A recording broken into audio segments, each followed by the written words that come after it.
Arts Center. My name is Esther Sequeira. I am the drama teacher here at Notre Dame Preparatory High School. Well, thank you. I haven't done anything yet, but thank you. And welcome to our production of William Shakespeare's Macbeth. Before we begin this evening, I have a couple of housekeeping notes to go over with all of you. Some thank yous, prayer, and then we will get on with the show. So first and foremost, there is no eating or drinking of anything other than water within the theater area. We ask that you consume all concessions, candies and whatnot outside in the lobby. If you do have throat lozenges, however, we just ask that you try to unwrap those as quietly as you can, or you can unwrap them now. There is no flash photography during our production. However, you are welcome to film as this show is in the public domain and all music is royalty-free for this production.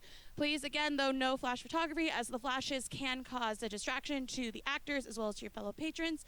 I do ask that if you are planning to film, though, that you make sure that you're not lifting your phone above your head, possibly blocking anyone behind you. It's really cold, so I'm like not even able to think right now. I want to, so thank yous.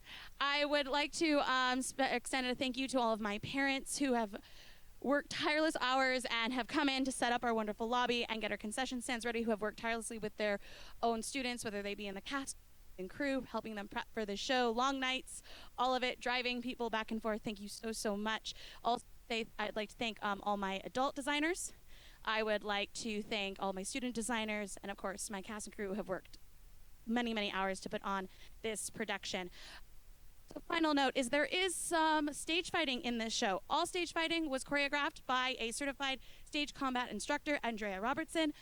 So please do not be alarmed if when you hear the swords clanging together.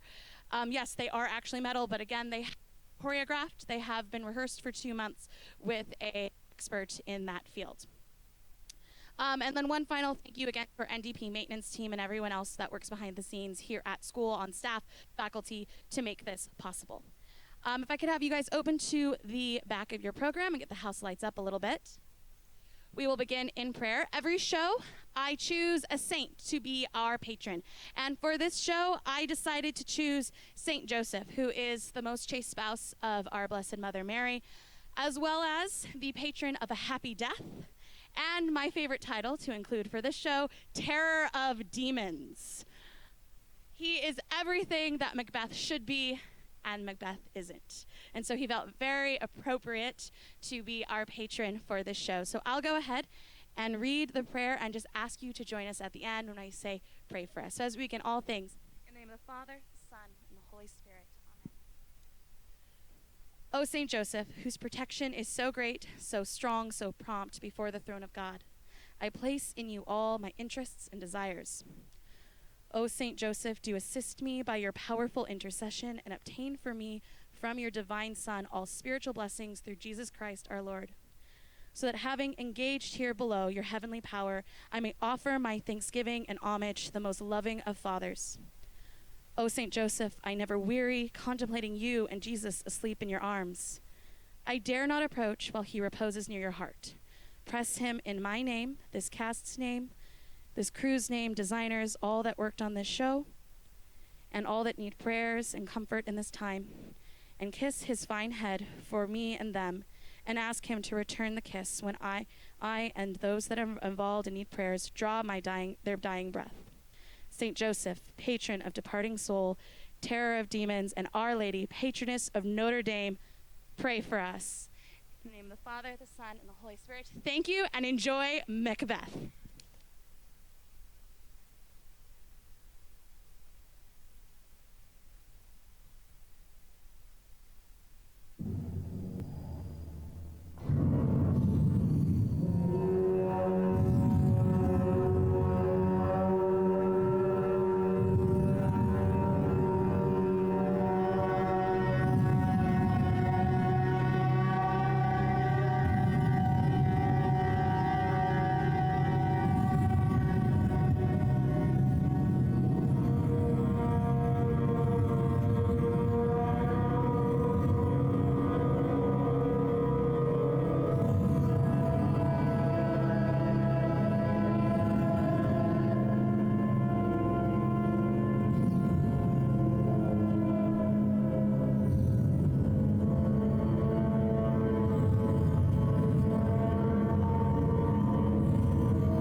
Where shall we three meet again? In thunder, lightning, or in rain? When the hurly-burly's done, when the battle's lost and won. Where the place? Upon the heath, there to meet with Macbeth.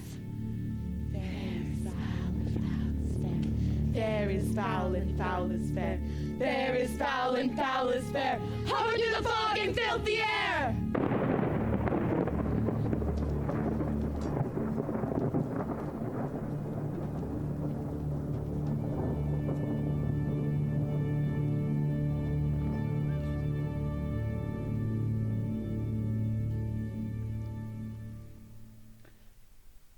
What bloody man is that? He can report as seemeth by his plight of the revolt the new estate. Hail, brave friend. Say to the king the knowledge of the broil as thou didst leave it. Doubtful it stood, as two spent swimmers that do cling together and choke their art. The merciless MacDonald, worthy to be a rebel, for the multiplying villains of nature do swarm upon him.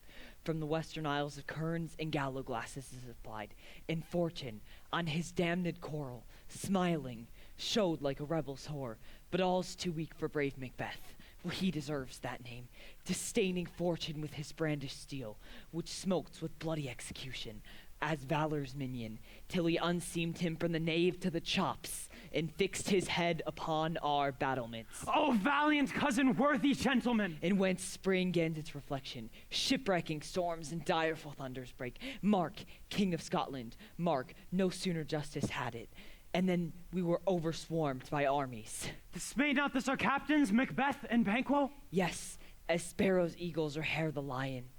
But that would mean to bathe in reeking wounds or memorize another Golgotha. I cannot tell, but I am faint. My gashes cry for help. So well as thy words become thee as thy wounds, they smack of honor both. Go get him, surgeons! Who comes here? The worthy Thane of Ross. What a haste slips through his eyes. God save the king. Whence camest thou, worthy Thane? From Fife, great king, where the Norwegian banners flout the sky and fan our people cold. Norway himself, with terrible numbers, assisted by that most disloyal traitor, the Thane of Cawdor, began a dismal conflict, till that Bellona's bridegroom, lapped in proof, confronted him with self-comparisons, point against point, rebellious arm against arm, curbing his lavish spirit.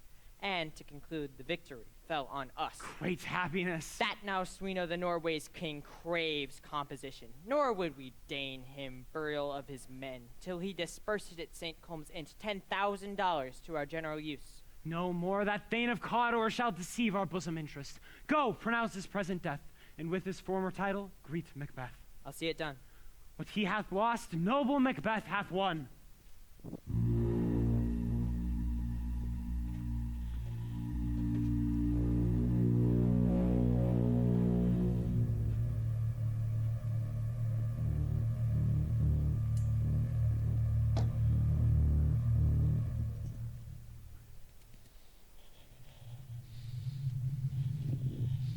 Where hast thou been, sister? Killing swine. Sister, where thou? A sailor's wife had chestnuts in her lap, and munched and munched and munched.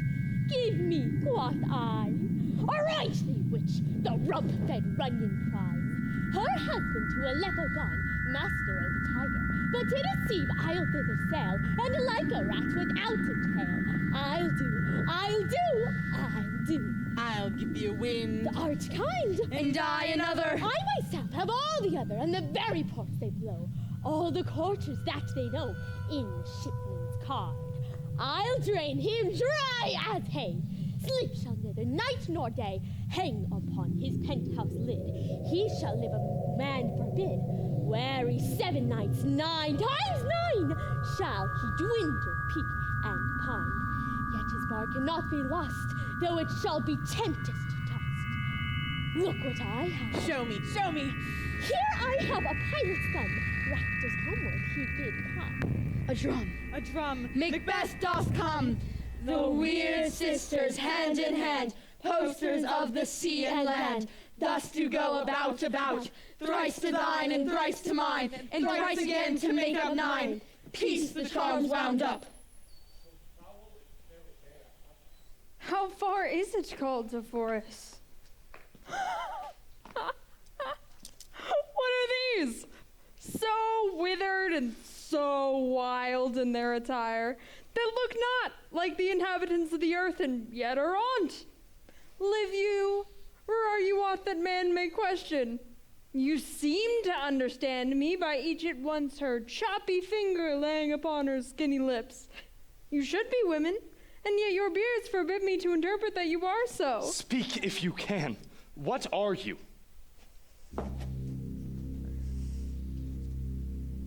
All hail, Macbeth! Hail to thee, Thane of Glaurn! All hail, Macbeth. Hail to thee, Thane of Cawdor. All hail, Macbeth, that shalt be king hereafter. Good sir, why do you start and seem to fear things that do sound so fair? In the name of truth, are ye fantastical, or that indeed which outwardly you show? My noble partner you greet with present grace and great prediction of noble having and of royal hope that he seems rapt withal. To me you speak not. If you can, look into the seeds of time and say which grain will grow and which will not. Speak then to me, who neither beg nor fear your favors nor your hate. Hail! Hail. Hail! Lesser than Macbeth and greater. Not so happy, yet much happier. Thou shalt get king. Though thou be none. So all hail Macbeth and Banquo. Banquo and Macbeth, all hail! Stay, you imperfect speakers, tell me more. By Sinel's death I know I am Thane of Glamis, but how of Cawdor? Cawdor lives a prosperous gentleman, and to be king stands not within the prospect of belief no more than to be Cawdor. Say from whence you owe this strange intelligence, or why upon this blasted heath you stop our way with such prophetic greetings. Speak, I charge you!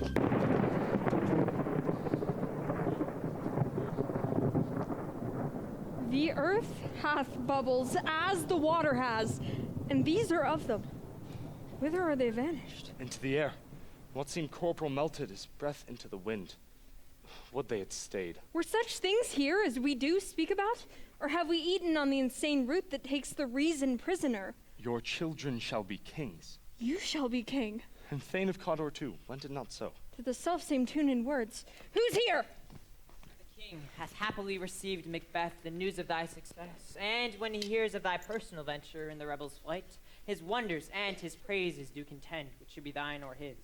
As thick as tale came post with post, and every one did bear thy praises in his kingdom's great defense, and poured them down before him.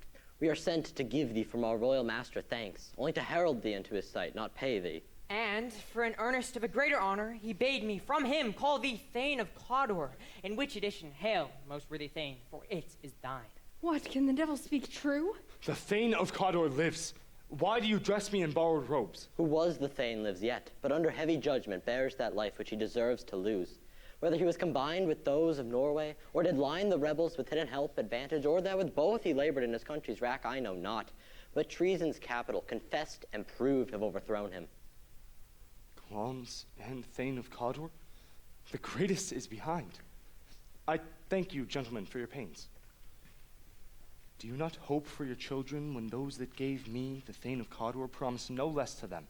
That trusted home might yet enkindle you unto the crown, besides the Thane of Cawdor. But 'tis strange, and oftentimes to win us to our harm, the instruments of darkness tell us truths, win us with honest trifles, to betray us in deepest consequence. Cousins, a word, I pray you. Two truths are told as happy prologues to the swelling act of the imperial theme. I thank you, gentlemen, for your pains. This supernatural soliciting cannot be ill, cannot be good. If ill, why hath it given me earnest of success, commencing in a truth? I am Thane of Cawdor. If good, why do I yield to that suggestion whose horrid image doth unfix my hair and make my seated heart knock at my ribs against the use of nature? Present fears are less than horrible imaginings. My thought, whose murder is yet but fantastical, shakes so my single state of man is smothered in surmise, and nothing is but what is not. Look how our partner's rapt. If chance may have me king, then chance may crown me without my stir. New honors come upon him, like our strange garments, cleave not to their mold, but with the aid of use. Come what come may, time and the hour runs through the roughest day. Worthy Macbeth, we stay upon your leisure. I do forget. Gentlemen, your pains are registered where every day I turn the leaf to read them. Let us toward the king. Think upon what hath chanced us, and at better time, the interim having weighed it, we will speak our free hearts each to other. Very gladly. Until then, enough. Come, friends.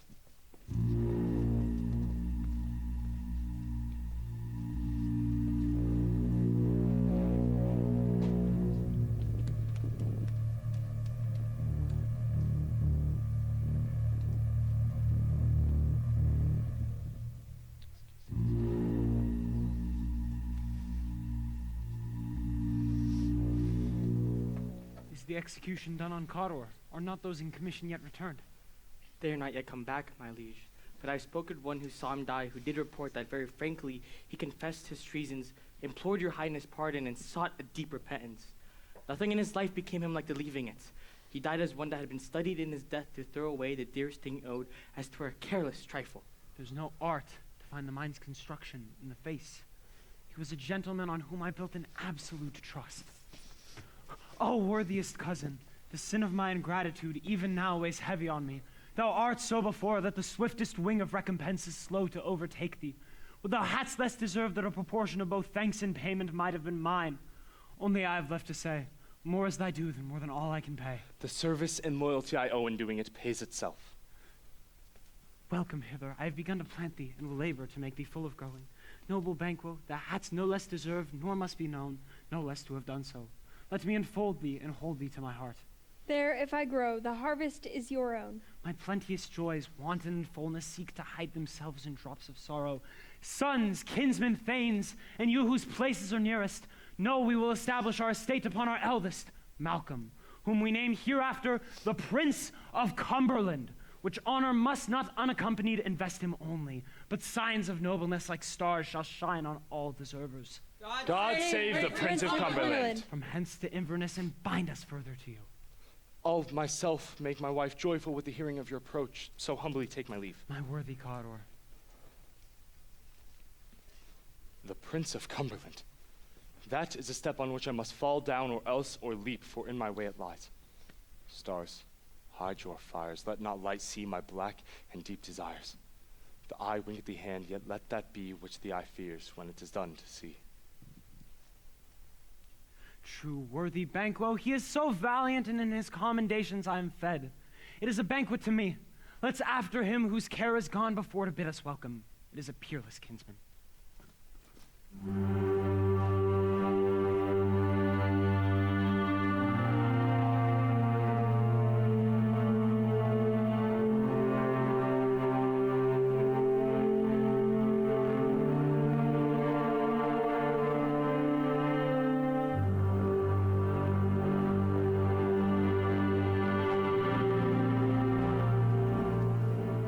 Me in the day of success, and I have learned by the perfectest report that they have more in them than mortal knowledge. When I burned in desire to question them further, they made themselves air into which they vanished. Whilst I stood wrapped in the wonder of it, came missives from the king, who all hailed me Thane of Cawdor, by which title before these weird sisters saluted me, and referred me to the coming on of time with, Hail, king that shalt be! This have I thought good to deliver thee, my dearest partner of greatness, that thou mightst not lose the dues of rejoicing by being ignorant of what greatness has promised thee. Lay it to thy heart, and farewell. Glums thou art, and Cawdor, it shalt be what thou art promised. Yet I do fear thy nature. It is too full of the milk of human kindness to catch the nearest way. Thou wouldst be great! Art not without ambition, but without the illness should attend it. What thou wouldst highly, that thou wouldst holily, wouldst not play false, and yet wouldst wrongly win. Thou'dst have great glums, that which cries that thou must do, if thou have it, that which the rather thou dost fear to do, than wishest should be undone. Hie thee hither, that I may pour mine spirits into thine ear, and chastise with the valor of my tongue all that impedes thee from the golden round, which fate and metaphysical aid doth seem to have thee crowned withal. What is your tidings? The king comes here tonight. Thou'rt mad to say it. Is not thy master with him, who, were it so, would have informed for preparation? So please you, it is true, our Thane is coming. One of my fellows had the speed of him, who, almost dead for breath, had scarcely more than would make up his message. Give him tending. He brings great news. The raven himself is hoarse that croaks the fatal entrance of Duncan under my battlements. Come, you spirits that tend on mortal thoughts, unsex me here and fill me from crown to toe top full of direst cruelty. Make thick my blood. Stop up the passage and access to remorse, that no compunctious visitings of nature shake my fell purpose, nor keep peace between the effect and it. Come to my woman's breast and take my milk for gall, you murdering ministers, wherever in your sightless substances you wait on nature's mischief. Come, thick night, and pall thee in the dunnest smoke of hell, that my keen knife see not the wound it makes, nor heaven peep through the blanket to cry, hold, hold. Great Glums, worthy Cawdor, greater than both by the all hail hereafter, thy letters have transported me beyond this ignorant present, and I feel now that the future is in the instant. My dearest love, Duncan comes here tonight. And when goes hence? Tomorrow, as he proposes. Oh, never shall sun that morrow see! Your face, my Thane, will be as a book where men may read strange matters. To beguile the time, look like the time. Bear welcome in your eye, your hand, your tongue. Look like the innocent flower, but be the serpent under't. He that's coming must be provided for, and you shall leave this night's great business into my dispatch, which shall, for all our nights and days to come, give solely sovereign sway and masterdom. We will speak further. Only look up clear. To alter favor ever is to fear. Leave all the rest to me.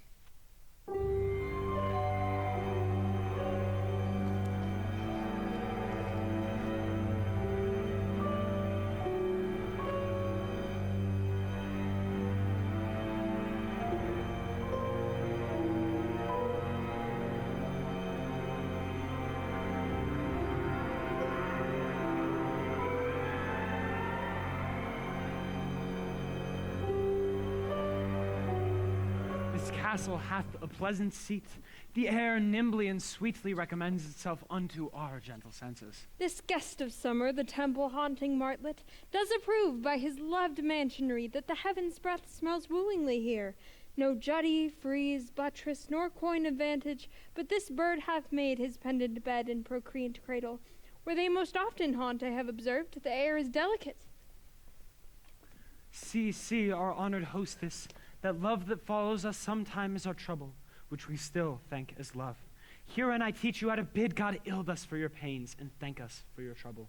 In all our service, in every point twice done, and then done double, we're in poor and single business to contend against those honors deep and broad, wherewith your majesty loads our house. For those of old, the late dignities heaped up to them, we rest your hermits. Where is the Thane of Cawdor? We coursed him at the heels and had a purpose to be his purveyor, but he rides well, and with his great glove sharp as a spur hath helped him to his noble home before us. Fair hostess, we are your guests tonight. Your servants ever have theirs themselves and what is theirs in comp to make their audit at your highness's pleasure, still to return their own.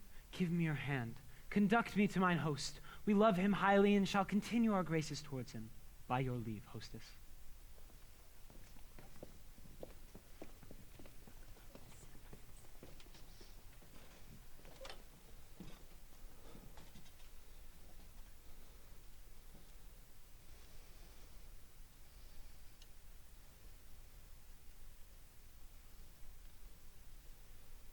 If it were done when 'tis done, then 'twere well it were done quickly. If the assassination could trammel up the consequence and catch with surseek success that but this blow, which might be the be-all and end-all here. But here, upon this bank and shoal of time, we jump the life to come. In these cases, we still have judgment here that we but teach bloody instructions, which being taught return to plague the inventor. This even-handed justice commends the ingredients of our poison chalice to our own lips. He's here in double trust. First, as I am his kinsman and subject, both strong against the deed. And then, as his host, who should against his murder shut the door, not bear the knife myself. Besides this, Duncan hath borne his faculty so meek, hath been so clear in his great office, that his taking off will plead trumpet-tongued like angels against that deep damnation. And pity, like a naked newborn babe striding the blast, or heaven's cherubim horsed upon the sightless couriers of the air, shall blow the deed in every eye, and tears will drown the wind. I have no spur to prick the sides of my intent, only vaulting ambition, which o'erleaps itself and falls onto the other. How now? What news? He is almost supped. Why have you left the chamber? Hath he asked for me? Know you not he has? We will go no further in this business. He hath honored me of late, and I have bought golden opinions from all sorts of people, which would be worn now in their newest gloss, not cast aside so soon. Was the hulk drunk wherein you dressed yourself? Hath it slept since? And wakes it now to look so green and pale at what it did so freely? Such I account thy love. Art thou a fear to be the same in thine own act and valor as thou art in ambition? Wouldst thou have what thou esteem'st, the ornament of life, and live a coward in thine own esteem, letting I dare not wait upon I would? Prithee, peace. I dare do all that may become a man. Who dares do more is none. What beast was then that made you break this enterprise to me? When you durst do it, then you were a man. And to be more than what you were, you'd be so much more the man. Nor time nor place did then adhere, and yet we would make both. They have made themselves, and that their fitness does now unmake you. I have given suck.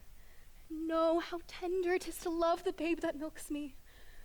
I would, while it was smiling in my face, have plucked my nipple from his boneless gums and dashed his brains out, had I so sworn as you to done as to this. If we should fail. We fail! But screw your courage to the sticking place and will not fail.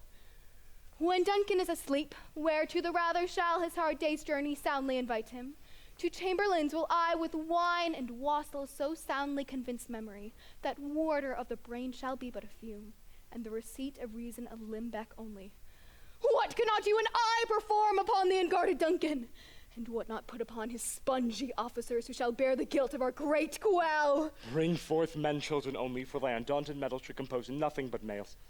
Will it not be received when we have marked with blood those sleepy two of his very chamber, and used their very daggers, that they have done it? Who dares receive it other, as we shall make our griefs and clamor roar upon his death? I am settled and bend up to each corporal agent of this terrible feat. Away and mock the time with fair show. False face must hide what a false heart doth know.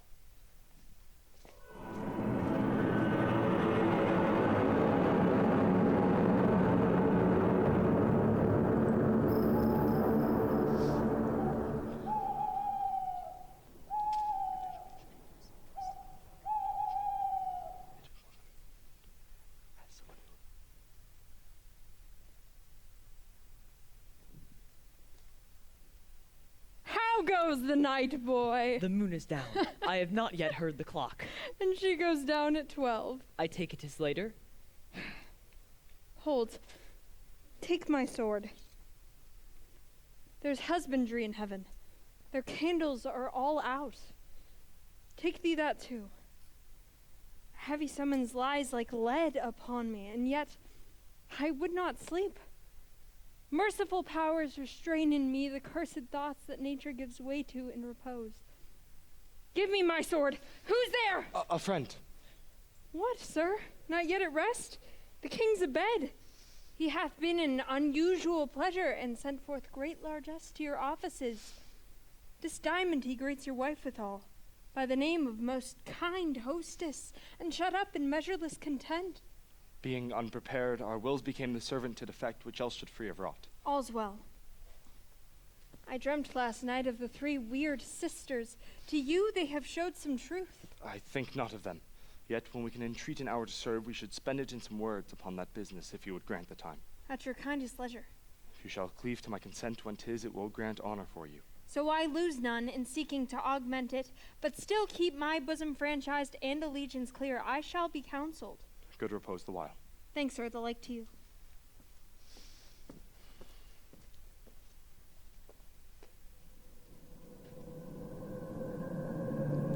Is this a dagger I see before me? The handle towards my hand? Come, let me clutch thee. I have thee not, and yet I see thee still. Art thou a fatal vision, as sensible as feeling as to sight? Or art thou but a dagger of the mind, a false image proceeding from the heat-oppressed brain? I see thee still, and the forms palpable is that which I now draw. Thou marshallest me the way that I was going, and such an instrument I was to use. Mine eyes are made the fools of the other senses, or else with all the rest. I see thee still, and on thy blade and dudgeon gouts of blood, which was not so before. There's no such thing. It is the bloody business which informs thus to mine eyes. Now o'er the one-half world nature seems dead. Wicked dreams abuse the curtained sleep. Witchcraft celebrates pale Hecate's offerings, and withered murder, alarmed by a sentinel, the wolf whose howls has watched it thus with stealthy pace, and Tarquin's ravishing strides, moves towards his design like a ghost. Thou sure and firm-set earth, hear not my steps which way they walk, for fear thy very stones prate of my whereabouts, and take the business of this time which now suits with it. Whiles I threat, he lives. Words to the heat deed too cold breath gives.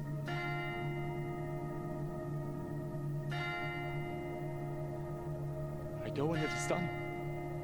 The bell invites me. Hear it not, Duncan, for it is a knell that summons thee to heaven or to hell.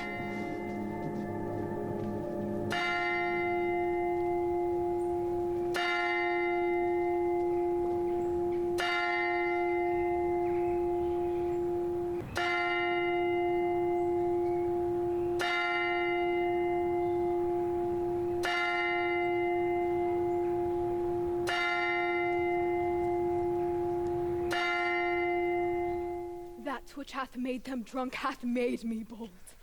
What hath quenched them hath given me fire. Hark! Peace. It was the owl that shrieked, the fatal mailman which gives the sterns good night. He's about it. The doors are open, and the surfeited grooms do mock their charge with snores. I have drugged their possets, that death and nature do contend about them whether they live or die. Alack! I'm afraid they have awakened, it is not done. The tempted not the deed confounds us. Hark, I had laid their daggers ready, he could not miss him. Had he not resembled my father as he slept, I had done my husband? I have done the deed. Did thou not hear a noise? I heard the owl scream and the crickets cry. Did not you speak? When? Now? As I descended? Hark, who lies at the second chamber? Tunnelbane. This is a sorry sight. 'Tis a foolish thought to say a sorry sight. There's one did laugh and sleep, and one cried murder. I stood there and heard them, but they did say their prayers and addressed them again to sleep. There are two lodged together. One did cry murder and say, God bless us, as though he had seen me with these hangman's hands, listening with fear. Consider it not so deeply. Wherefore can I not pronounce amen? I had the most need of blessing, but amen stuck in my throat. These deeds must not be thought so after these ways. If so, it will make us mad. One cried, sleep no more. Macbeth does murder sleep, the innocent sleep.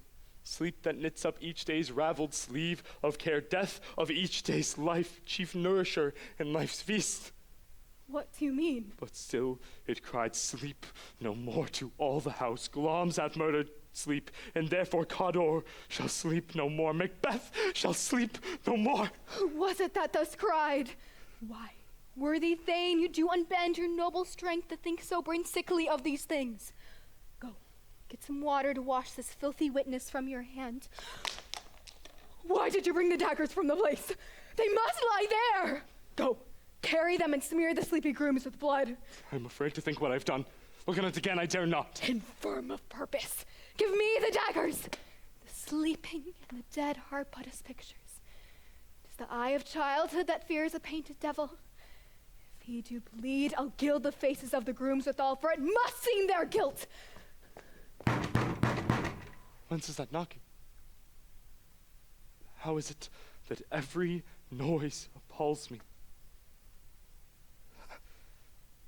What hands are these? They pluck out mine eyes.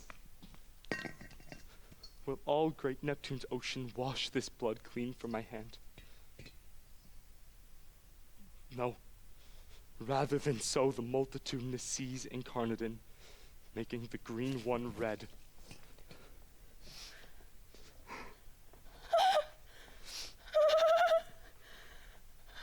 My hands are of your color, yet I shame to wear a heart so white.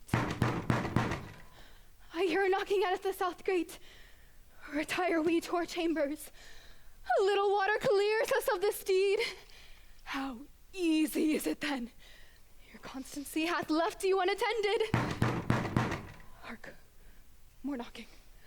Go, get on your nightgown, lest occasion call us and show us to be watchers. Be not lost so poorly in your thoughts. To know my deed, 'twere best not know myself. Wake Duncan with thy knocking. What thou couldst.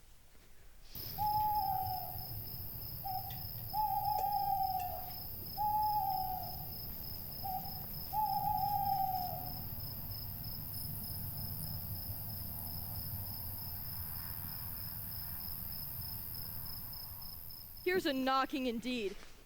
If a man were porter of Hellgate, he should have old turning the key.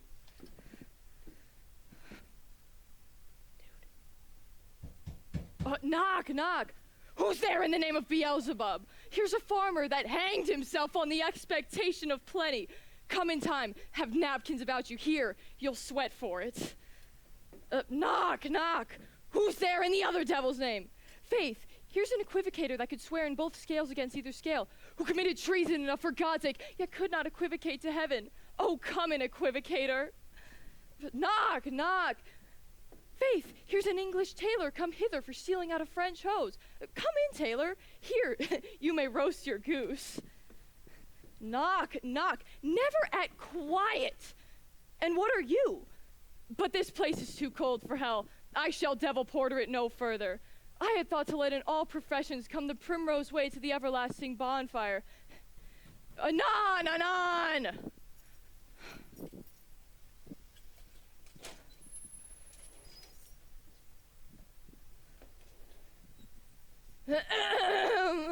I pray you, remember the porter. Was it so late, friend, or you went to bed that you do lie so late? Have faith, sir.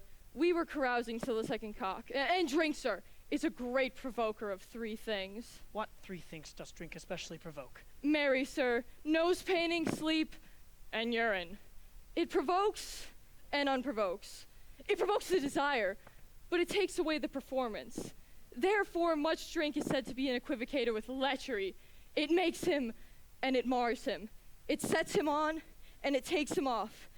It persuades him, and disheartens him. Makes him stand to, and not stand to. In conclusion, equivocates him in his sleep, and giving him the lie, leaves him. I believe drink gave thee the lie last night. Is thy master stirring? Our knocking has awakened him. Here he comes. Good morrow, noble sir. Good morrow, both. Is the king stirring, worthy thane? Not yet. He did command me to call timely upon him. I have almost slipped the hour. I'll show you to the door. I know this is a joyful trouble to you, but yet 'tis one. With labor we delight in physics pain. This is the door. I'll make so bold to call, for 'tis my limited service. Goes the king heads today? He does. He did appoint so. The night has been unruly. Where we lay, our chimneys blown down, and as they say, lamentings heard in the air, strange screams of death and prophesying, with accents terrible of dire combustion and confused events new hatched the woeful time. The obscure bird clamored the livelong night. Some say the earth was feverish and did shake. 'Twas a rough night. My young remembrance cannot parallel a fellow to it. Oh, horror, horror!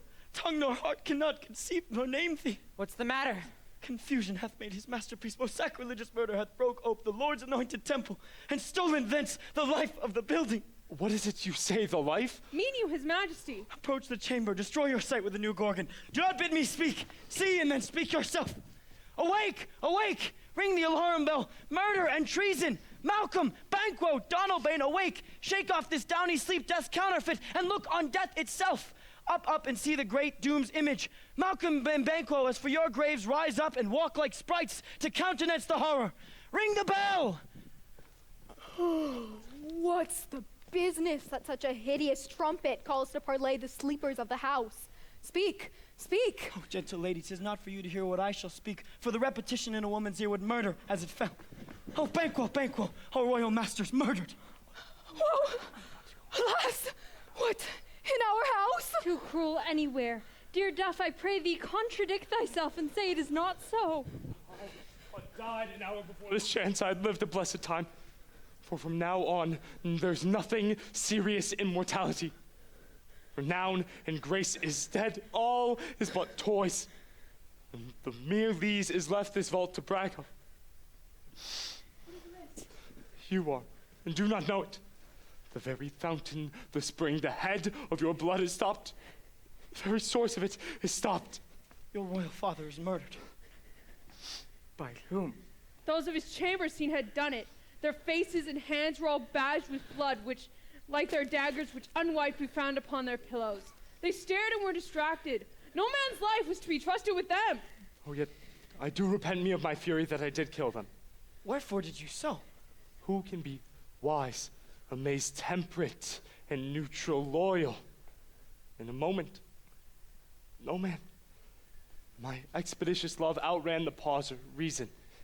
Here lie Duncan, his silver skin laced with his golden blood. And his gashed stabs look like breaches in nature for ruin's wasteful entrance. My hands! Look to the lady! Why do we hold our tongues that most may claim this argument for hours? What should be spoken here, where our fate hidden in augur hole may rush and seize us? Let's away, our tears are not yet brewed. Look to the lady. And when we have our naked frailties hid that suffer in exposure, let us meet to question this most bloody piece of work to know it further. Let us put on the manly face of readiness and meet to the hall together. What will you do? Let's not consort with them. To show an unfelt sorrow as an office the false man does easy. Out to England. To Ireland, our separated fortune shall keep us both the safer. Where we are, there's daggers in men's smiles. The nearer in blood, the nearer bloody. This murderous shaft that's shot hath not yet lighted, and the safest ways to avoid the aim. Therefore to horse, and let us not be dainty of leave-taking, but shift away. There is warrant in the theft which steals itself when there's no mercy left.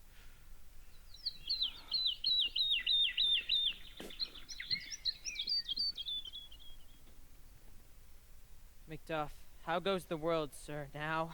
Why see you not? It's known who did this more than bloody deed. Those that Macbeth hath slain. Alas the day, what good could they pretend? They were suborned. Malcolm and Donalbain, the king's two sons, are stolen away and fled, which puts upon them suspicion of the deed. Against nature still, thriftless ambition that will raven up thine own lives means. Then 'tis most like the sovereignty will fall upon Macbeth. He is already named and gone to Scone to be invested. Will you to Scone? No, cousin. I'll to Fife. Well, I will thither. May you see things well done there. Adieu, lest our old robes sit easier than our new. Farewell.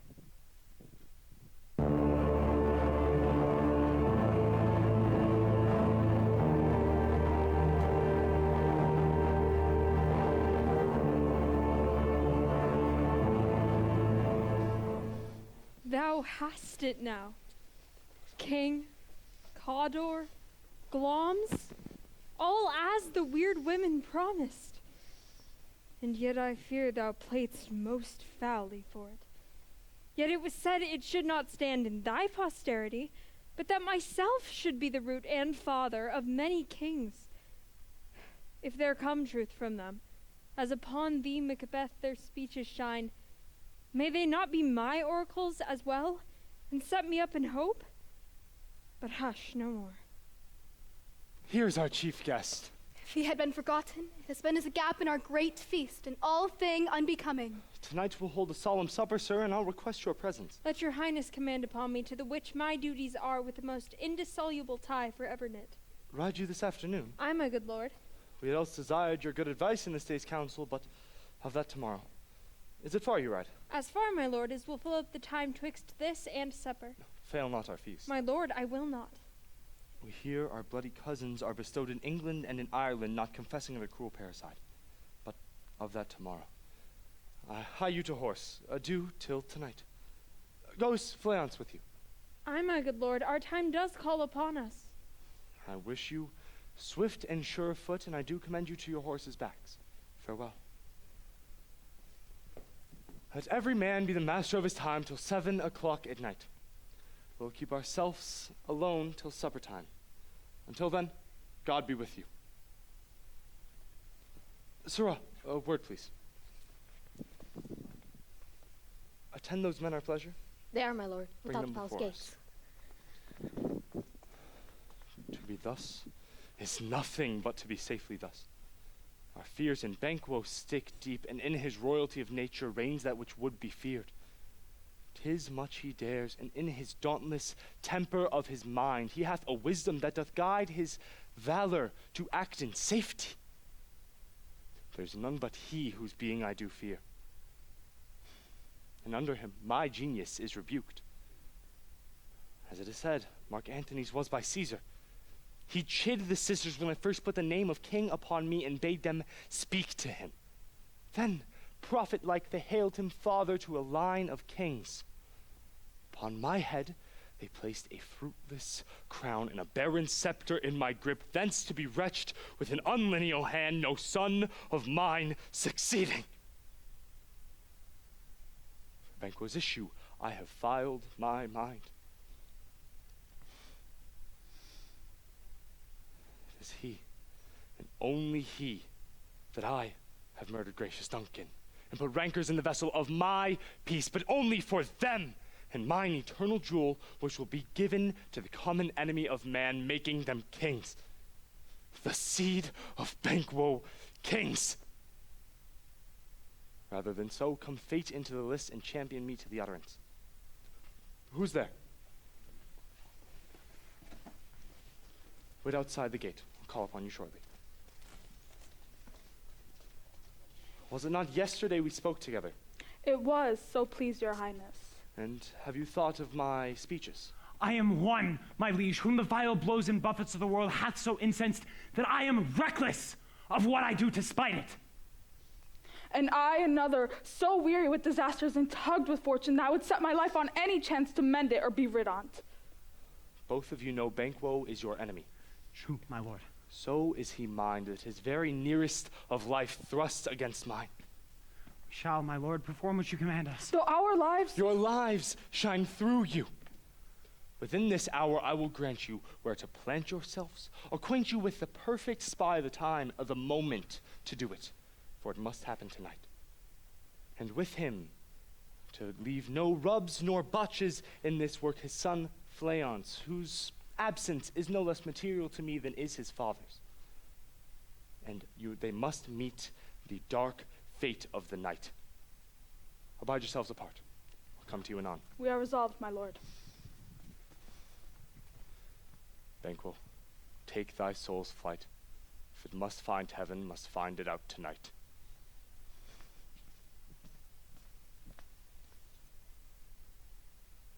Is Banquo gone from court? Aye, madam, but returns again tonight. Say to the king I would attend his leisure for a few words. Madam, I will. Naught's had, all spent. Where our desire is got without content. How now, my lord, why do you keep alone? Of sorriest fancies your companions making. Things without remedy should be without regard. What's done is done. We have scorched the snake, not killed it. Come on, my lord, sleek o'er your rugged looks. Be bright and jovial for your guests tonight. So shall I love, and so I pray be you. Keep Banquo in your remembrance, and present him eminence both in eye and tongue. We must lave him in honors with a flattering stream, so that our faces are visards to our hearts. You must leave this. Oh, foe of scorpions is my mind, dear wife. Thou knowst that Banquo and Fleance live. But in them nature's copy is not to turn. There's comfort yet. They are assailable. The bat hath flown his cloistered flight, and black Hecate summons the shod-born beetle which drowse and drums a deed of dreadful note. What's to be done? Be innocent of the knowledge, dearest Chuck, until thou'st applaud the deed. Come, sealing night, scarf up the tender eye of pitiful day, and take thy bloody and invisible hand and cancel and tear up this great bond which keeps me pale. Light thickens and crow makes wing to the rooky wood, and the good agents of the day drowse and drum while the black nights drowse. Thou marvelous that my words but hold thee still.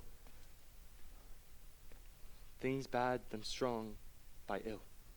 So prithee, go with me.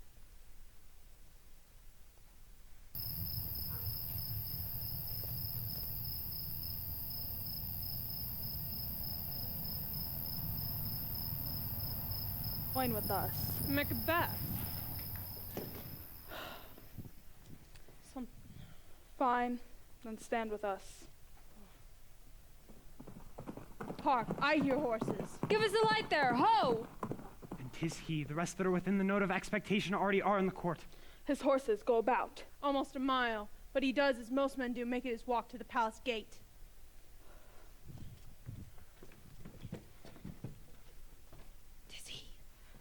Stand to it. Let it come down. Oh, treachery! Fly, good plans, fly, fly, fly! Thou mayest revenge! Oh, slave! Who did strike out the light? Was it not the way? There's but one down. The sun is We have fled. lost the best half of our fare. Well, let's away and say how much is done.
You know your own degrees. Sit down at first and last the hearty welcome. Thanks to your majesty. Ourself will mingle with society and play the humble host. Our hostess keeps her state, but in best time we will require her welcome. Pronounce it for me, sir, to all our friends, for my heart speaks that they are welcome. See, they encounter thee with their heart's thanks. Both sides are even. Here I'll sit in the midst, be large in mirth. Anon will drink around the table measure. There's blood upon thy face. 'Tis Banquo's, then. 'Tis better thee without than he within. Is he dispatched? My good lord, his throat is cut. That I did for him. Thou art the best of the cutthroats. Yet he's good that did the like for Fleance. Most royal sir, Fleance escaped. Then comes my fit again. I had else been perfect, but now I am cabined, cribbed, confined, bound into saucy doubts and fears. But Banquo's safe. Aye, my good lord, safe in a ditch he bides with 20 trenched gashes on his head, the least a death to nature. Thanks thee for that. Now get thee gone. We'll hear ourselves again tomorrow. My royal lord, you do not give the cheer. Sweet remembrancer. Good digestion, weight on appetite, and health on both. May it please your majesty sit. The table's full. Here's a place reserved, sir. Where? Here, my good lord. What is it that moves your highness? Which of you have done this? What, my good lord? Thou canst not say I did it. Never shake thy gory locks at me. Gentlemen, rise. His highness is not well. Sit, worthy friends. My lord is often thus and hath been from his youth. Pray you keep seat. If it is momentary, upon a thought he will again be held. Feed and regard him not. Are you a man? Aye, and a bold one that dare look upon that which might appall the devil. Oh, proper stuff!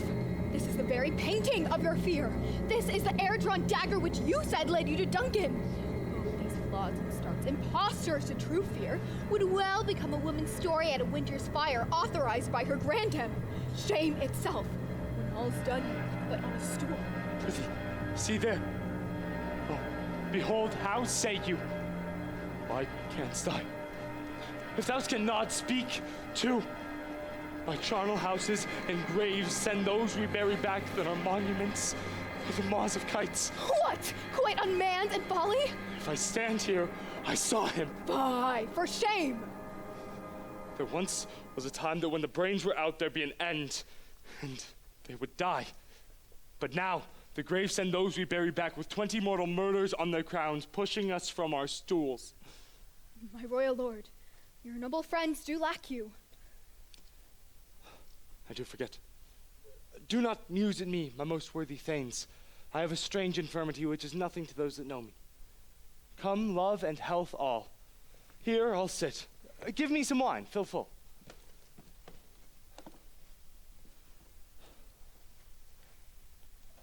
To the general joy of the table, is to whom we thirst, and to our dear friend Banquo, who we miss. Would he were here. To all, and him we thirst, and all to all. Duties and the pledge. Avaunt! Quit my sight. Let the earth hide thee. Thy bones are marrowless, thy blood is cold. Thou hast no speculation in those eyes which thou dost glare with. Think of this. The good peers but as a thing of custom. It is no other. Only it spoils the pleasure of the time. What man dare? I dare approach thou like the rugged Russian bear, the armed rhinoceros, the Hyrcan tiger. Take any form but that, and my firm nerves shall never tremble. Hence, horrible shadow, hence.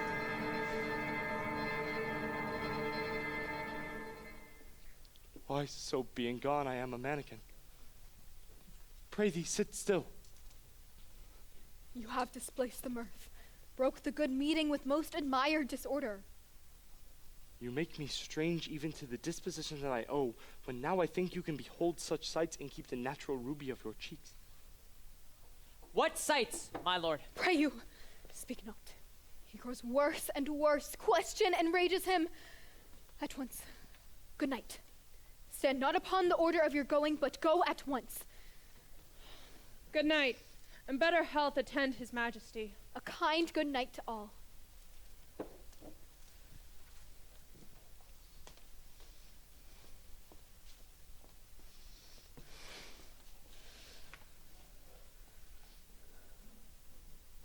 We'll have blood, they said. Blood will have blood. By augurs and understood relations, by maggot pies, by choughs, by rooks, brought forth the secretest man of blood. What is the night? Almost at odds with morning. Which is which? How goes it that Macduff denies his person at our great bidding? Did you send to him, sir? I hear it, by the way, but I will send. There's not a one but in his house I keep a servant feed. I will tomorrow, and betimes I will to the weird sisters. My lord! More shall they speak. For now I am bent to know by the worst means the worst. For mine own good all causes shall give way. I am steeped so far in blood that should I wade no more, returning were as tedious as to go o'er. Strange things in my head that will to hand ere they be scanned. You lack the season of all natures. Sleep! Come, will to sleep. My strange and self-abuse is the initiate that wants hard use. We are but young, indeed.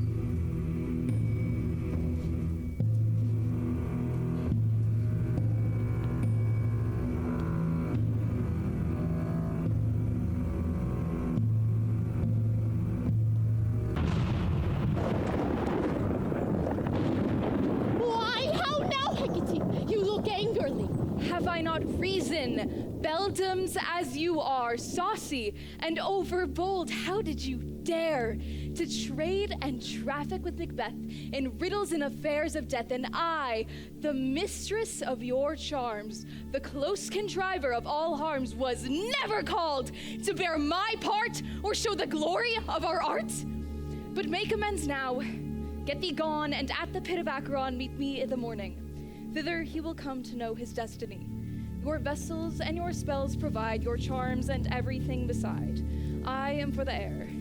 This night I'll spend unto a dismal and fatal end. Great business must be wrought ere noon. Upon the corner of the moon there hangs a vaporous drop profound. I shall catch it ere it come to ground, and that, distilled by magic sleights, shall raise such artificial sprites as, by strength of their illusion, shall draw him unto his confusion. He shall spurn fate, scorn death, and bear his hopes above wisdom, grace, and fear. And you all know security is mortal's chiefest enemy. Hark, I am called. My little spirit, see, sits in a foggy cloud and stays for me. Come, let's make haste. She'll soon be back again.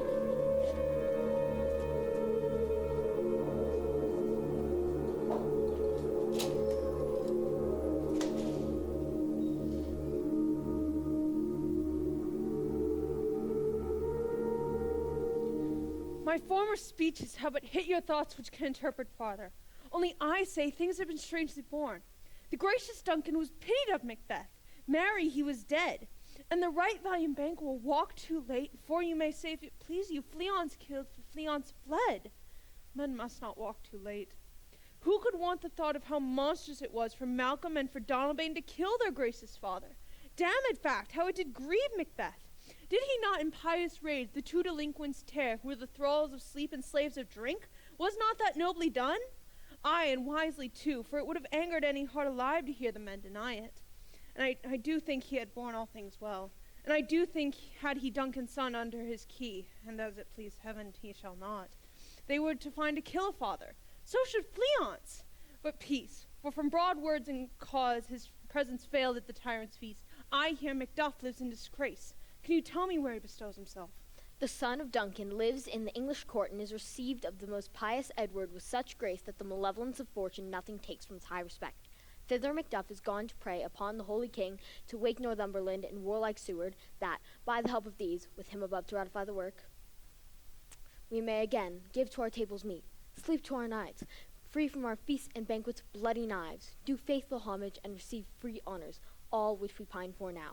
And this report has so exasperate the king that he prepares for some attempt of war. Sent he to Macduff? He did, and with an absolute, sir, not I. The cloudy messenger turns me his back as to say, you'll rue the time that clogs me with this answer. That might well advise him to caution it hold what wisdom his distance can provide. Some holy angel fly to the court of England and unfold his message, ere he come a swift blessing to this our suffering country under a hand accursed. I'll send my prayers with him.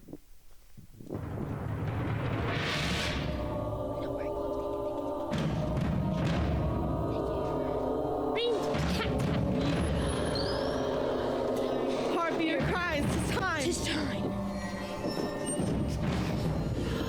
Round about the cauldron go, in the poisoned entrails. Toad that under cold stone, days and nights has third. Sweltering venom seeping up, boiled outburst in our charming pot. Double, double, toil and trouble, fire burn and cauldron bubble.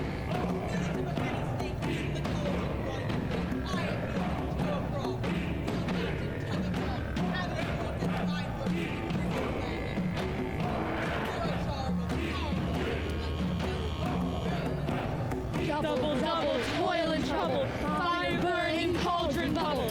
Scale of dragon, tooth of wolf, witch's mummy maw and gulf, Of the raving salt sea shark, root of hemlock digged in the dark, finger of birth strangled babe, ditch delivered by drab. Make the gruel thick and slab, add there to a tiger's chaldron, for the ingredients of our cauldron. Double, double, toil and trouble, fire burn and cauldron bubble.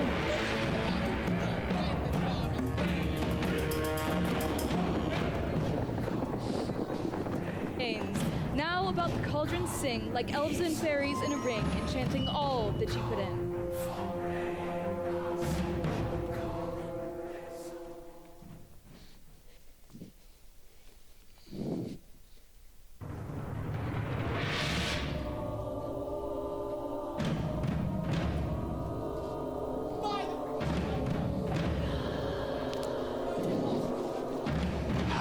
now, you secret, black, and midnight hags. What is it you do? A deed without name! I conjure you by that which you profess, howe'er you come to know it, to answer me.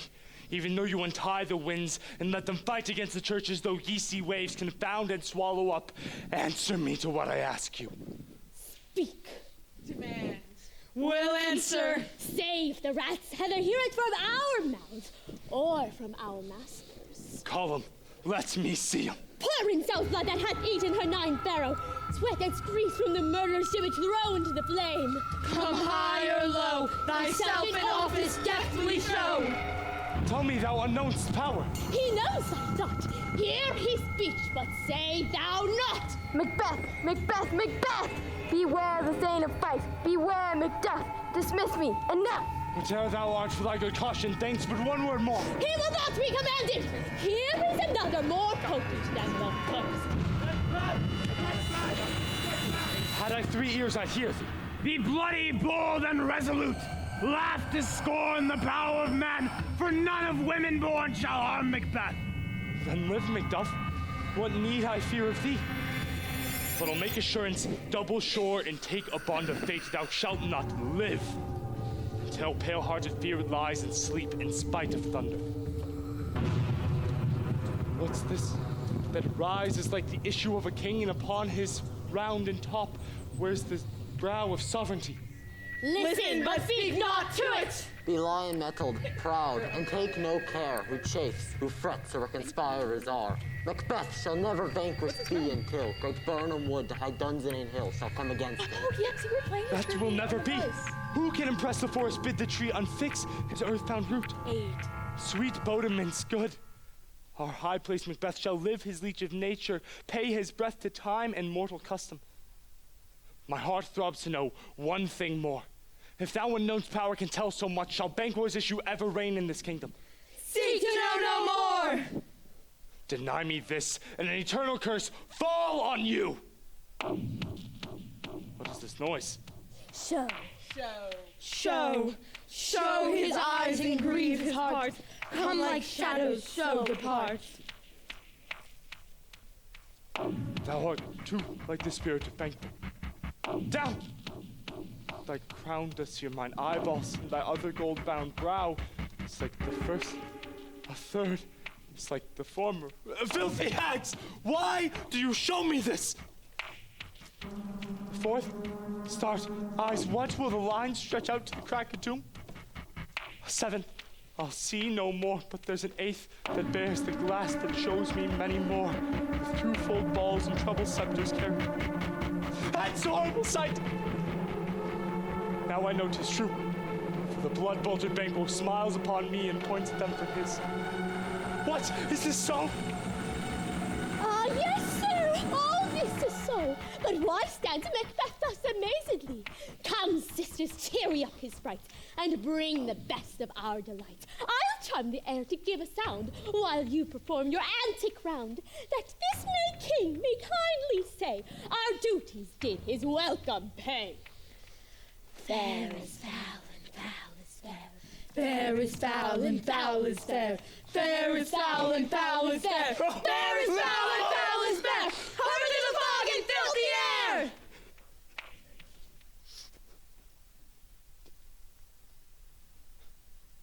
Gone? Let this pernicious hour stand I accursed in the calendar. Come in. Who's there? What is your grace's will? Saw you the weird sisters. No, my lord. Came they not by you? No, indeed, my lord. Cursed be upon and where they ride, and damned be all those that trust them. I did hear horses. Who was it that came by? 'Tis 2 or 3, my lord, that bring you word. Macduff is fled to England. Fled to England. Aye, my good lord. Time thou anticipest my dread exploits. From now on, the firstlings of my heart shall be the firstlings of my hand. The castle of Macduff I will surprise, seize to Fife, give to the edge of the sword his wife, his babes, and all those that follow him in his line. No more boasting like a fool. Bring me to these men. Yes, sir.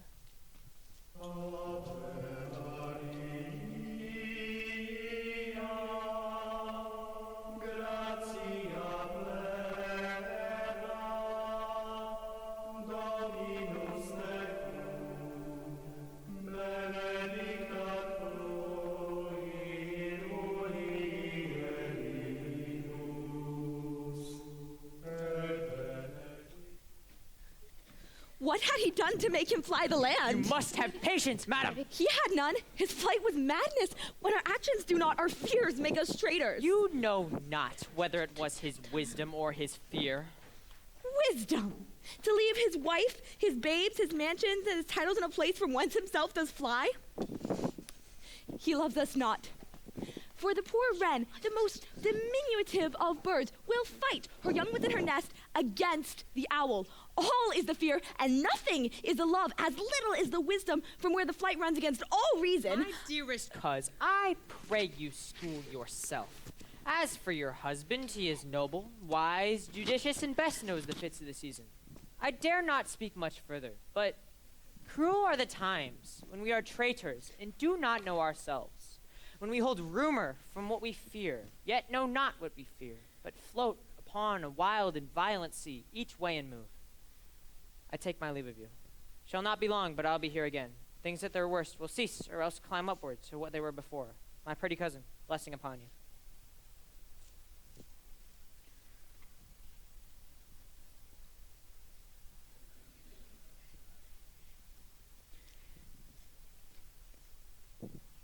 Sirrah, your father is dead. And what will you do now?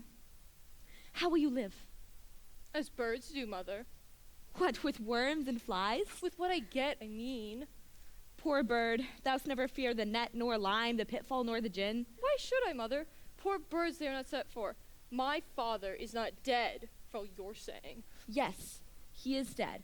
And how wilt thou do for a father? Nay, how will you do for a husband? Why, I can buy me 20 at any market. Buy them to sell again. Thou speakest with all thy wit, and yet if faith with wit enough for thee. Was my father a traitor, Mother? Aye. That he was. What is a traitor? Why, one who swears and lies. And be all that do so? Everyone who does so is a traitor and must be hanged. And be all that swear and lie that must be hanged? Every one.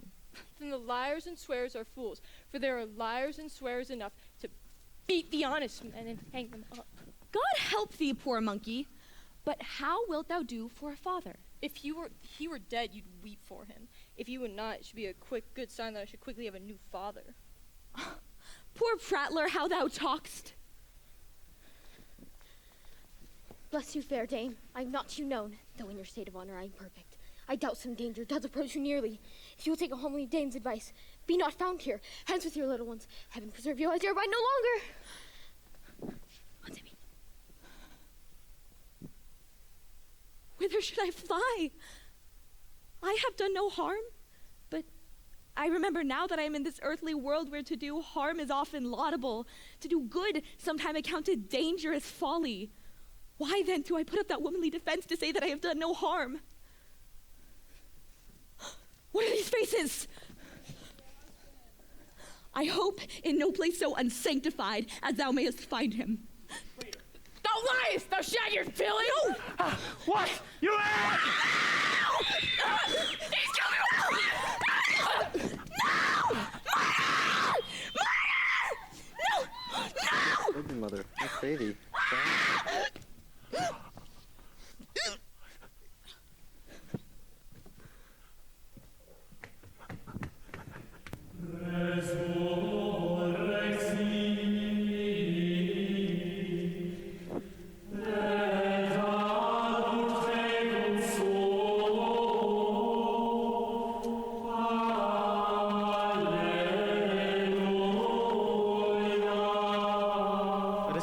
Some desolate shade and there weep our sad bosoms empty. Let us rather hold fast the mortal sword and like good men bestride our downfall and birth them.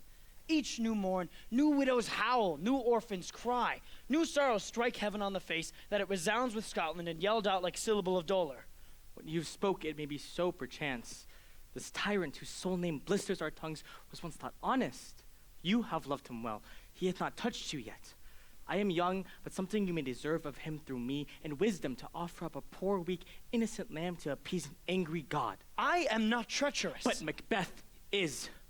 A good and virtuous nature may recoil in an imperial charge, Why in the rawness left you wife and child, those precious motives, those strong knots of love without leave-taking? I pray you let not my jealousies be your dishonors, but mine own safeties. You may be rightly just whatever I shall think. Bleed, bleed, poor country. Great tyrant, lay thou thy base ashore, for goodness dare not check thee. Wear thou thy wrongs, the title is afeard. Fare thee well, Lord, I would not be the villain that thou think'st in the whole space of the tyrant's grasp, and the rich east to boot. Be not offended. I speak not as an absolute fear of you. I think our country sinks beneath the yoke. It weeps, it bleeds, and each new day a gash is added to her wounds. I think with all there will be hands uplifted in my right, and here from gracious England have I offer of goodly thousands. But for all this, where I shall tread upon the tyrant's head, or wear it on my sword, yet my poor country shall have more vices than it had before, more suffer, more sundry ways than ever, by him that shall succeed. What should he be? It is myself, I mean, in whom I know the particulars of vice so grafted, that when they shall be opened, black Macbeth will seem as pure as snow, and the poor state shall esteem him as a lamb, being compared to my confineless harms. Not in the legions of horrid hell can come a devil more damned in evils to top Macbeth. I grant him luxurious, avaricious, false, deceitful, sudden, malicious, smacking of every sin that has a name, but there's no bottom, none, in my voluptuousness. But this there grows in my most ill-composed affection, such a staunchness avarice, that were I king, I should cut off the nobles for their land, desire his jewels in this other's house. My more having would be as a sauce to make me hunger more, that I should forge quarrels unjust, the good and loyal, destroying them for wealth.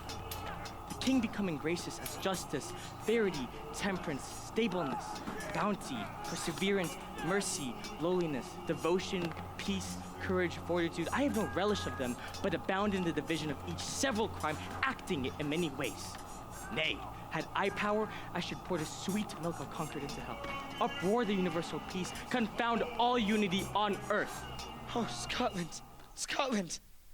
Such a one be fit to govern. Speak. I am as I have spoken. Fit to govern? No, not fit to live, O nation miserable with an untitled tyrant bloody sceptered.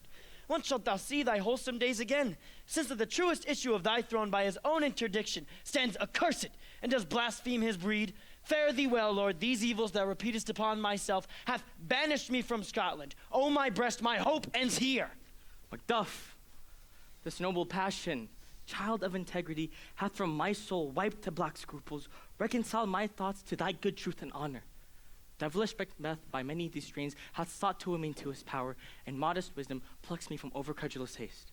But God above deal between thee and me, for even now I put myself to thy direction. Unspeak mine own detraction, here abjure the taints and blames I have laid upon myself.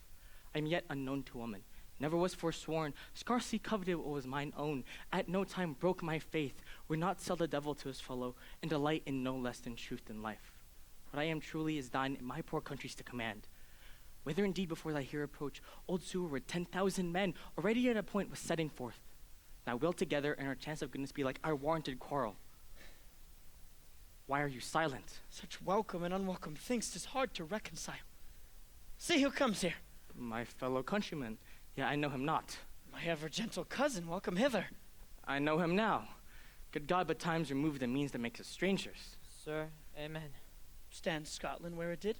Alas, poor country, almost afraid to know itself. It cannot be called our mother, but our grave, where nothing but who knows nothing is once seen to smile, where sighs and shrieks and groans that rent the air are made not marked, where violent sorrow seems a modern ecstasy. What's the newest grief? That of an hour's age doth hiss the speaker. Each minute teems a new one. How does my wife? Why, well. And all my children? Well, too. The tyrant hath not battered at their peace. No, they were well at peace when I did leave them. How goes it? When I came hither to transport the tidings which I have heavily borne, there ran a rumor of many worthy fellows that were out, which was to my belief witnessed the rather, for that I saw the tyrant's power afoot. Now is the time of help. Be it their comfort, we are coming thither. Gracious England had lent us good Seward, an older and better soldier none that Christendom gives out. Would I could answer this comfort with the like, but I have words that would be howled out in the desert air where hearing would not latch them. What concern they, the general cause, or is it fee grief due to some single breast? No mind that's honest, but in it sure some woe, though the main part pertains to you alone. If it be mine, keep it not from me. Quickly, let me have it. Your castle is surprised, your wife and babe savagely slaughtered. To relate the manner on these quarry of these murdered deer, to add the death of you. Merciful heaven, what man ne'er pull your hat upon your brow? Give sorrow words. The grief that does not speak whispers the o'erfraught heart and bids it break. My children too? Wife, children, servants, all that could be found. And I must be from thence! My wife killed too? I have said. Be comforted. Let us make medicines of our great revenge to cure this deadly grief. He has no children! Oh, my pretty ones, did you say, oh, hell kites? Oh, when all my pretty chickens are there, damn it, one fell swoop. Dispute it like a man. I shall do so, but I must also feel it as a man. I cannot but remember such things that were most precious to me. Did heaven look on and would not take their part? Sinful Macduff, they were struck for thee. Not that I am, not for their own demerits, but for mine. Foe slaughter on their soul. Heaven rest them now. Be this the whetstone of your sword. Like grief convert to anger. Blunt not the heart, enrage it. Oh, I could play the woman with mine eyes and braggart with my tongue, but gentle heaven cut short all intermission. Front to front, bring thou this fiend of Scotland and myself. Within my sword's length set him. If he escape, heaven forgive him too. This tune goes manly. Come we go to the king. Our power is ready. Our lack is nothing but our leave. Macbeth is ripe for shaking, and the powers above put on their instruments. Receive what cheer you may. The night is long that never finds the day.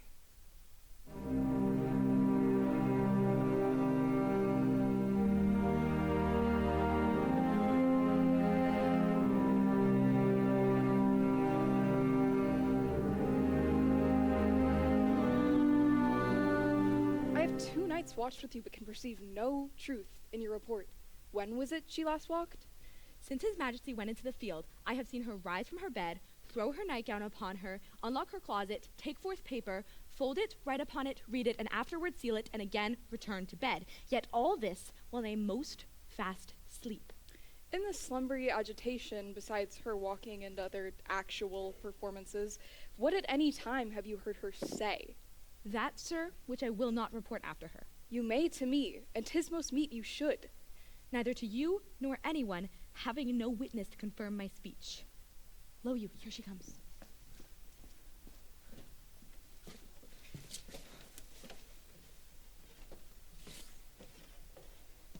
This is her very guise, and upon my life, fast asleep. How came she by that light? Why, it stood by her. She has light by her continually, 'tis her command. You see, her eyes are open. Aye, but her senses are shut. What is it she does now? Look how she rubs her hands. Yet here's the spot. Hark, she speaks. I will set down what comes from her to satisfy my remembrance the more strongly. Out, damn spot, out, I say! 1, 2. Why then, 'tis time to do it. Oh, it's murky! Fie, my lord, fie. A soldier and a feared? What need we fear who knows that one none can call our power into account? Yet who would have thought the old man have so much blood in him? Mark that. The Thane of Fife had a wife. Where is she now? What? Will these hands ne'er be clean? No more that, my lord, no more that! You mar all this with your starting. Go to, you've known what you should not. She has spoke what she should not, I am sure of that. Heaven knows what she has seen. Here's the smell of the blood still. Oh, the perfumes of Arabia will not sweeten this little hand. Besides, the heart is sorely charged. I would not have such a heart in my bosom for the dignity of the whole body. Well. Pray God it be, sir. Wash your hands. Put on your nightgown. Look not so pale, I tell you yet again. Banquo's buried. He cannot come on's a grave. Even so. To bed. To bed. There's knocking at the gate. Come. Give me your hand. What is is done cannot be undone. To bed. To bed.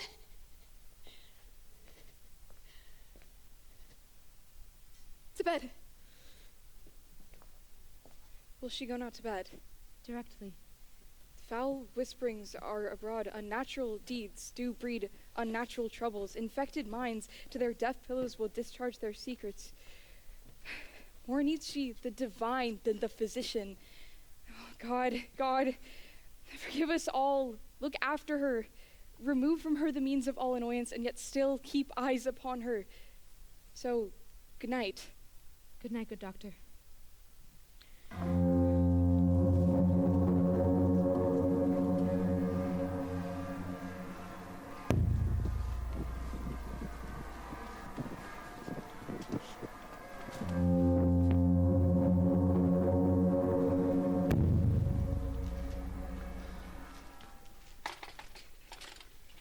The English power is near, led on by Malcolm, his uncle Seward, and the good Macduff. Revenge is burning them for their dear causes would, to the bleeding and the grim alarm, excite the mortified man. Near Burnham Wood shall we meet them. That way are they coming. Who knows if Donalbain be with his brother? For certain, sir, he is not. I have a file of all the gentry. There's Seward's son and many unrough youths which even now protest the first of manhood. What does the tyrant? Great Dunsinane he strongly fortifies. Some say he's mad, others that lesser hate him do call it valiant fury. But for certain he cannot buckle his distempered cause within the belt of rule. Now does he feel his secret murder sticking on his hands. Those he commands move only in command, nothing in love. Now does he feel his title hang loose about him, like a giant's robe upon a dwarfish thief. Who then shall blame his pesser senses to recoil and start, when all that is within him does condemn itself for being there? Well, march we on to give obedience where 'tis truly owed. Meet we the medicine of the sickly wheel, and with him pour we in our country's purge each drop of us. Or so much as it needs, to do the sovereign flower and drown the weeds. Make we our march towards Burnham! To Burnham!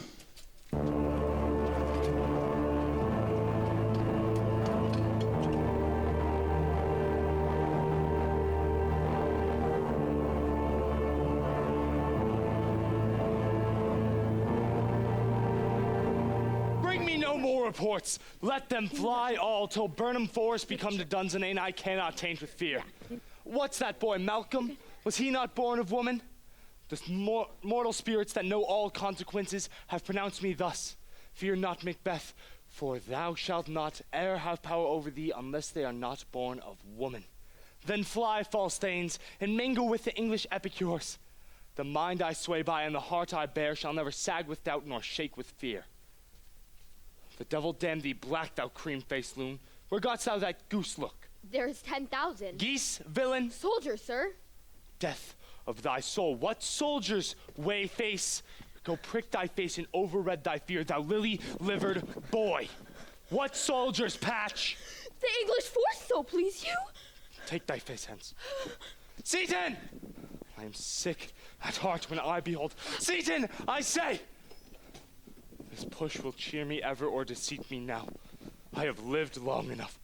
Seaton! What is your gracious pleasure? What news more? All is confirmed, my lord, which was reported.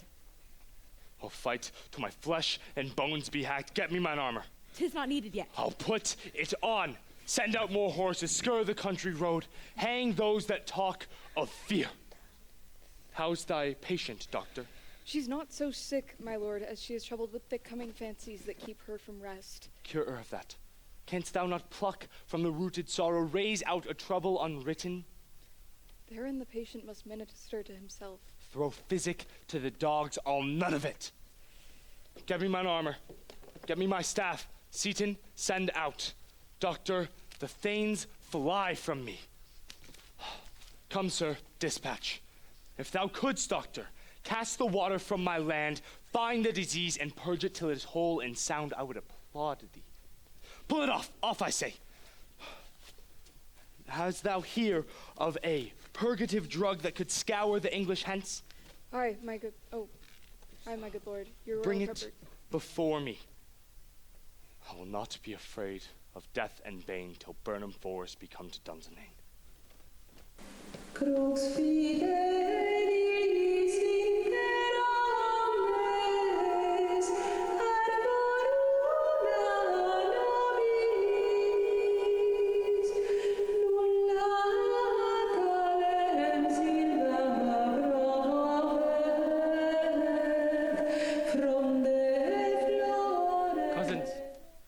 days are near at hand that Chambers will be safe.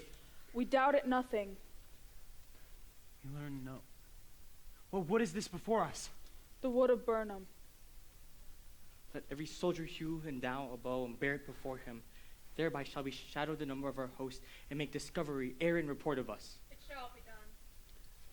We learn no other but the confident tyrant keeps still in Dunsinane and shall endure our setting down before it. 'Tis his main hope, for where there is advantage to be given, both more and less have given him the revolt, and none serve with him but constrained in things whose hearts are absent too.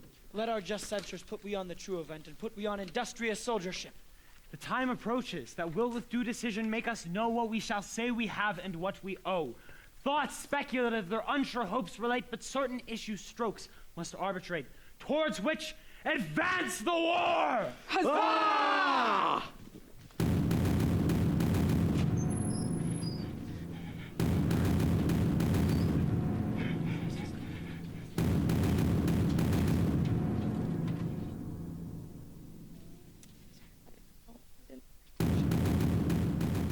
The banners on the outward walls. The cry is still, they come! Our castle will laugh a siege to scorn. Here, let them lie till the famine and the ague eat them up. What is that noise? Come in, my good lord.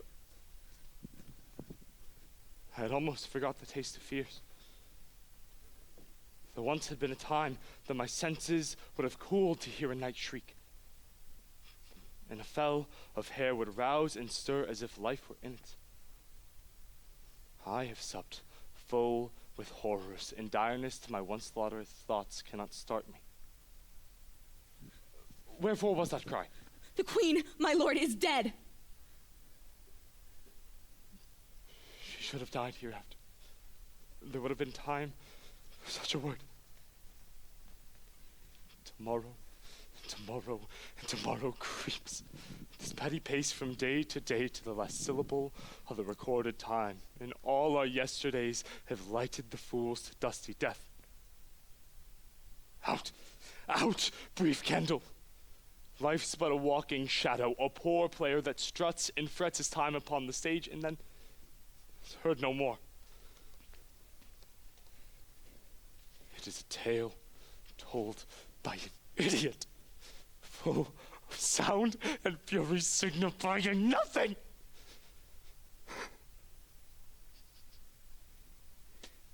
Thou canst use thy tongue, thy story quickly. I shall report that which I say I saw, but know not how to do it. Well, say, sir. As I did stand my watch upon the hill, I looked toward Burnham, and anon methought the wood began to move. Liar and slave! Let me endure your wrath, if it not be so. In this 3 mile you shall see it coming, I say, a moving grove. If thy speech be false, then thou shalt hang upon the next tree until famine cling thee. If thy speech be sooth, I care not if thou dost care for me as much. I begin to doubt the equivocation of the juggling fiends. Be not afraid till Burnham Forest be come to Dunsinane, and now Forest be come to Dunsinane. Arm, and out! I begin to grow weary of the sun and wait for the end. Ring the alarm bell! Come wind, come rack. At least we'll die with harness on our back.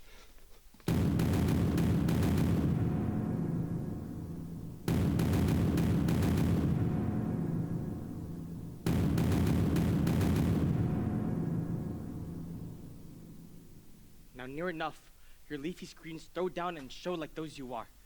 You, worthy uncle, shall with my cousin, your right noble son, lead our first battle. Worthy Macduff and we shall take what else remains to do according to our order. Do we but find the tyrant's power tonight? Let us be beaten if we cannot fight! Make all our trumpets speak! Give them breath, those clamorous harbingers of blood and death!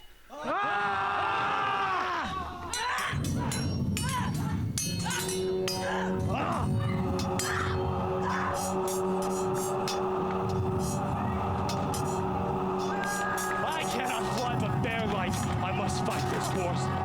Who's that wasn't born of woman? He am I to fear, or else none. Don't be afraid to hear it. Thou callest thyself hotter than any in hell. My name's Macbeth. The devil himself could not pronounce a title more hateful to mine ear. No, nor more fearful. You abhorred tyrant, with my blade I will prove the lie thou speakst.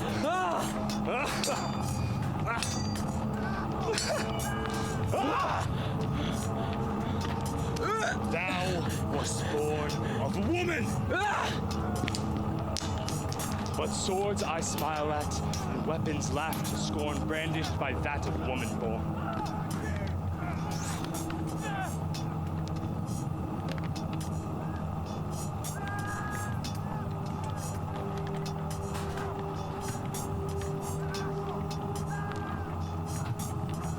The noises! Tyrant, show thy face, for be a slain with no stroke of mine. My wife and children's ghosts will haunt me still.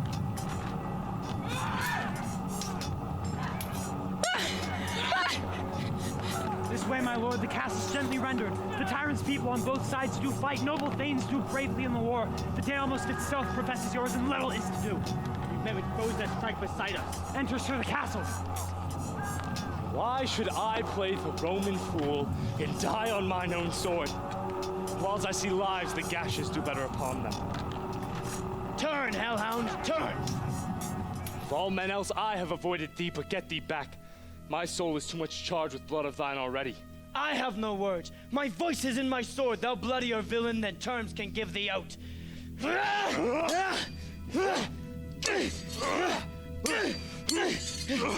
Thou lose it, labor! As easy mayst thou let thy sword fall on vulnerable crests, for I bear a charmed life which must not yield to one of woman born. To spare thy charm and let the angel whom still hath served tell thee Macduff was from his mother's womb untimely ripped! Accursed be the tongue that tells me so, for it hath cowed my better part of men. I'll not fight with thee. Then yield thee, coward, and live to be the show and gaze of the time. We'll have thee as our rarer monsters are, painted upon a pole and underwrit. Here may you see the tyrant! I will not yield to kiss the ground beneath Malcolm's feet, or be baited with the rabble's curse. Though Burnham forest be come to Dunsinane, and thou oppose not of woman born, I shall throw upon my body my warlike shield.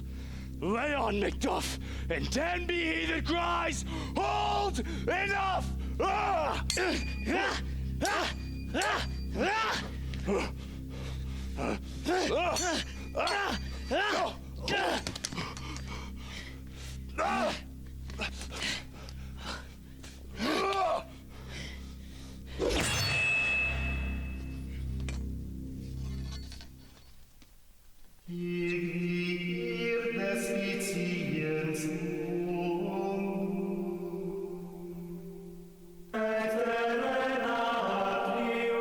would the friends we miss were safe arrived? Some must go off, but yet by these I see so great a day as this is cheaply bought. Macduff is missing, and your noble son. Your son, my lord, has paid a soldier's debt. He only lived but till he was a man, the which no sooner had his prowess confirmed in the unshrinking station which he fought, but like a man he died. And he is dead? Aye, and brought off the fields. Your cause of sorrow must not be measured by his worth, for then it hath no end. Had he his hurts before? Aye, on the front. Why then, God's soldier be he. Had I as many sons as I have hairs on my head, I would not wish them to a fairer death. And so his knell is knolled. He's worth more sorrow, and that I'll spend for. Hail, king, for so thou art! Behold where stands the usurper's cursed head. I see thee compassed with thy kingdom's perils, who voiced my salutations aloud with thine, whose voices I desire aloud with mine. Hail, King of Scotland! Hail, King of Scotland! We shall not spend a large expanse of time before we reckon with your several loves and make us even with you. Thy thanes and kinsmen henceforth be earls, the first in Scotland in such an honor named. Has more to do which we newly planted with the time as calling home our exiled friends abroad who fled the snares of watchful tyranny, producing forth these cruel ministers of this dead butcher and his fiend-like queen who, as 'tis thought by self and violent hands, took off her life. What's more to do that's called upon us, by the grace of grace we shall perform in measured time and place. So thanks to all at once and to each one whom we invite to see us crowned at Scone.